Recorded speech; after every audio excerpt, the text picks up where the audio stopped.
At 12:30 a.m., Brandon Swanson made a phone call to his parents. He told them he had crashed his car. He told them he was not hurt. And he told them he could see the lights of a nearby town. For the next 47 minutes they stayed on the phone with him, guiding him through the darkness, trying to help him find his way. Then suddenly the call went silent. Brandon Swanson was never seen again. Brandon Swanson was a 19-year-old college student from Minnesota. He was known as responsible, kind, and close to his family. On the night he disappeared, Brandon had been out celebrating the end of the semester with friends. Sometime during the drive, Brandon's car went off the road and landed in a ditch. The crash was not severe and Brandon was able to get out of the vehicle. He believed he was near the town of Lind, Minnesota. What Brandon did not know was that he was actually miles away, in a very rural area surrounded by farmland and darkness. After the crash, Brandon called his parents for help. For nearly 47 minutes they stayed on the phone with him. They could hear his footsteps, and at times his voice sounded calm.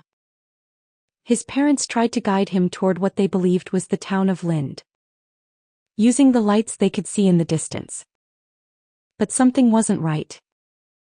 At some point during the call, Brandon suddenly said one word. "Oh shit." Then the line went silent. His parents stayed on the phone calling his name again and again. But Brandon never responded. The call eventually disconnected. As soon as the call ended, Brandon's parents contacted local authorities. Search teams were sent out to the area where Brandon believed he was walking. Volunteers, law enforcement, and search dogs spent days combing the farmland. His car was eventually found near the town of Lind. But Brandon himself was nowhere to be found. Despite extensive searches, no clear answers ever emerged. Some believe Brandon may have fallen into a river or drainage ditch hidden by the darkness. Others believe he became disoriented and collapsed from exhaustion. But no physical evidence has ever confirmed what truly happened to him. To this day, Brandon Swanson's disappearance remains unsolved. Brandon Swanson was 19 years old when he disappeared. His family continues to search for answers, hoping that one day the truth will finally come to light. Until then, his case remains a reminder of how quickly someone can vanish, and how many questions can be left behind.